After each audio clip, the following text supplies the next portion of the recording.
Hello, welcome to Daily Trades by Ren. My name is Ren. Today is July 22, 2026. All right, y'all. So let's go ahead and get started. This is what I did today. I was able to gain about 10% on my portfolio here. Um, Essentially, it was like a $20 gain. But daily gains, or yeah. Then let's see. Okay, so I knew the market was going to be bullish today. And it was kind of projected, right? We talked about earlier in the beginning of the week. We said that the price target is going to move from um, around 745 to 750, and it did exactly that. Um, so it crashed overnight to about 745 from 748 ish, right? Previous day or 747, yeah, about 747. Let me see. So at 1 o'clock yesterday, it was at the high was 748 and the low was 747.85. And it closed at 748.16. Okay, yeah. So 748 crashed all the way down to the lowest point was this morning at around 5:45 a.m. in the pre-market. It went to around uh that was the lowest point. Well, yeah, it went to around 744.3. The highest point was 746, and then it closed at 745.32, right? So if I held that contract overnight, it did find its way down to 745, which, I, yeah, I probably wouldn't be able to get in because at 6:30 it rallied all the way up to, so 6:30 it was already at, um, but the close at 6:30 is at 747.57. I probably would have lost, not even break even. Yeah. By that time, I probably would have like started losing again, and then it went all the way up to like 749 ish by um by 7 o'clock, right? So by the time I woke up, I probably would have been like, man, yeah, I'm not making money. I'm gonna hang on to it, see if it crash some more. This is my old way of thinking, right?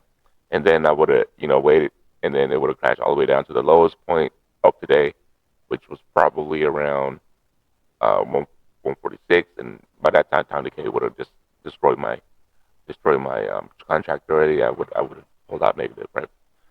So that's why I decided that it's not worth it for me because this, the strength wasn't there in the beginning when I took the contract at the end of the day yesterday, and since it wasn't as strong in the beginning, I decided to like pull out before the end of the market. That's what I did yesterday. Um, but seeing that it was bullish yesterday, right?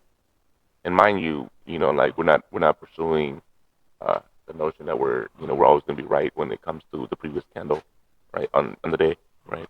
We're banking on the notion that we see a price target where it should go, right? And then also, um, and whether it's strong or weak, you know what I mean? And when people begin to learn that, I think that's where they begin to become more successful in trading.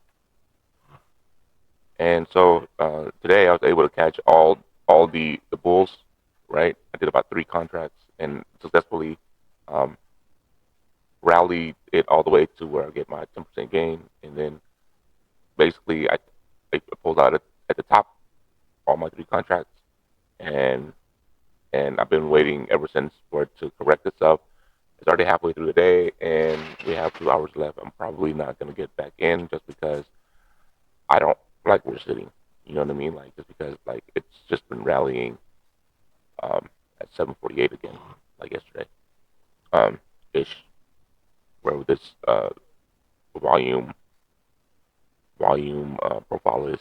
Um, and if you look at the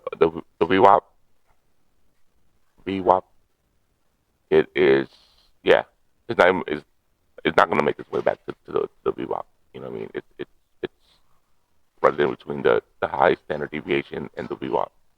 Um, and the reason why is because I think the SMA is too strong, right? Which is the 14-day moving average, and then the EMA is way too strong, right?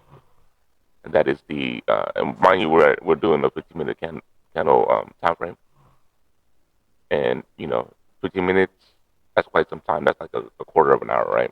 But mind you, we only have like 8 hours in a trading session. So quarter of an hour is significant time for it to make good moves. Um, a minute's too fast just because they can do anything within a minute. They can correct itself. By 15 minutes, you should already see whether it's bullish or bearish for the day, right? Anything above 15 minutes, you're looking for swings overnight or whatever, you know what I mean, or like full day or like half days or whatever. But yeah, you just gotta see it, right? If you understand those kind of like interconnectivity between moving within your screens, you should be able to figure it out, and your body should adapt to it, right? Your body should be in sync with what the candles are doing. So let's go ahead and mark it as a bullish day. We'll have it go from here to here. I don't see it breaking any structures anytime soon, so it probably converge to 150, 750, right? Because it did go all the way to 750 today. So if it converges to 750, the next place that it'll go is seven.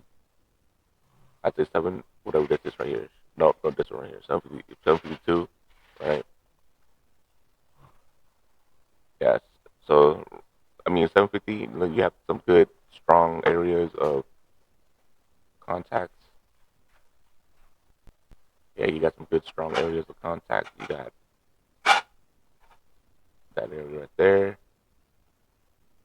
so on and so forth. So then your next level, where you got another 3 point of contact or more, it's gonna be 752, and then from there, your best bet is anywhere right there. I want to say 755. I mean, all this stuff is pretty much has histories. Yeah, I mean, other than that, you know what I mean? It's gonna take its way through all these like levels right here, and then trying to make its way back to 760, which is all-time highs. But do I see that coming anytime soon? The all-time highs? I don't know. We'll have to look at the day chart. Let's see.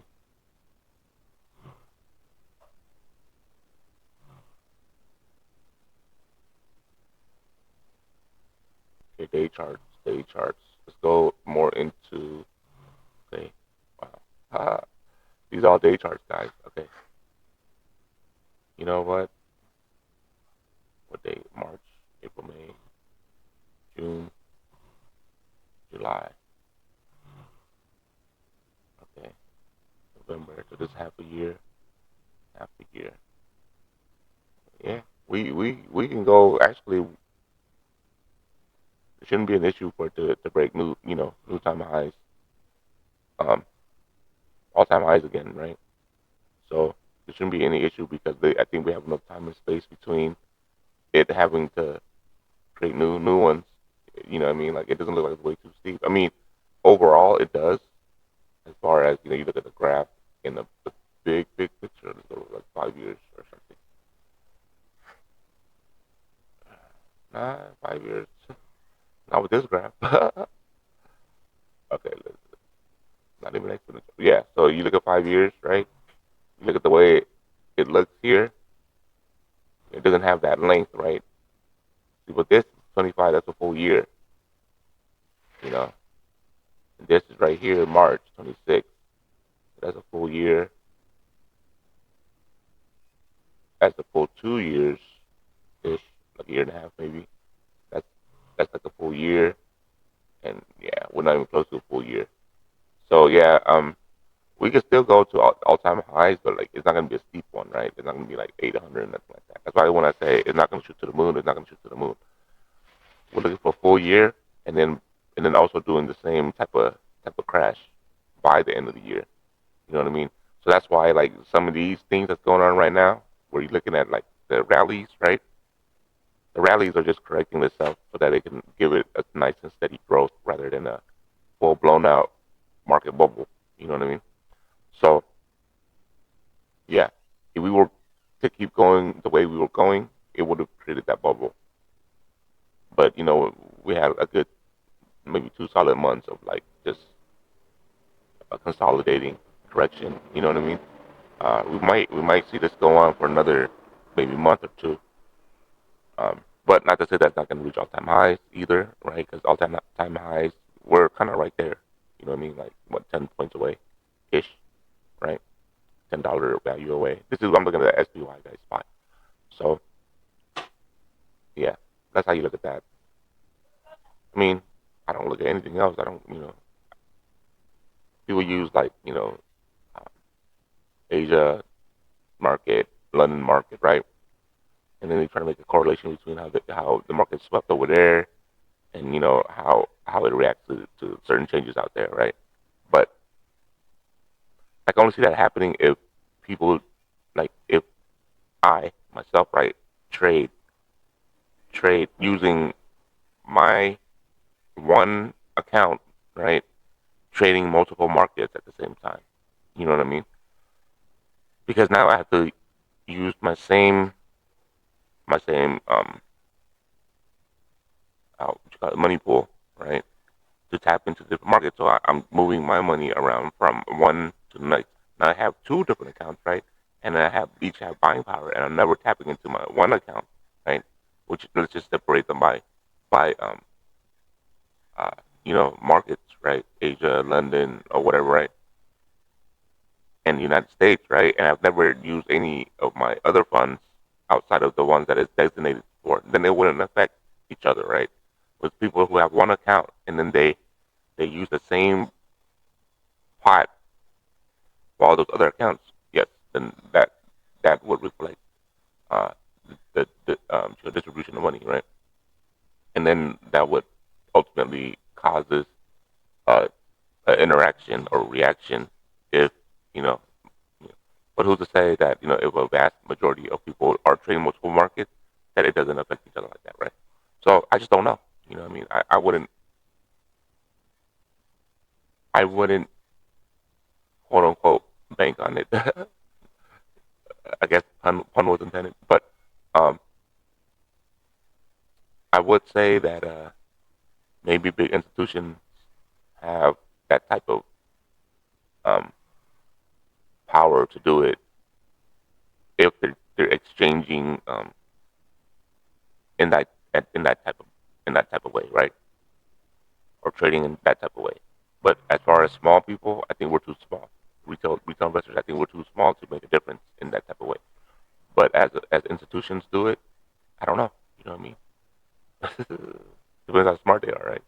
And it depends for what purpose is it for. You know what I mean? Like, is there a purpose in doing that, right? Are there, like, how some like some businesses, you know what I mean? They give deals if you do this and that and stuff, right? Are there promotions? You know what I mean? That's the kind of stuff that once the information gets to me, then I see what's going on, right? And then I use that information to calibrate and make better decisions on my trades, right? But since I've never heard of such a thing, I don't know. I just know what I know, right? Because if I were to include that right now in my bank of knowledge or my storage of knowledge, then I would just convolute my thinking process to include something that probably is not going to benefit me, or that's probably going to put me at a um, kind of like um, wondering why it isn't working. Right? It may not do anything, you know, but what if it affects me negatively because it doesn't fit my processes um, for critical thinking to pursue, to have the same result that I got right now, right? So yeah. Anyway, I guess that's my 2 cents for today, guys. Thanks for joining me on Daily Trades by Rin. Today is 7/22/2026.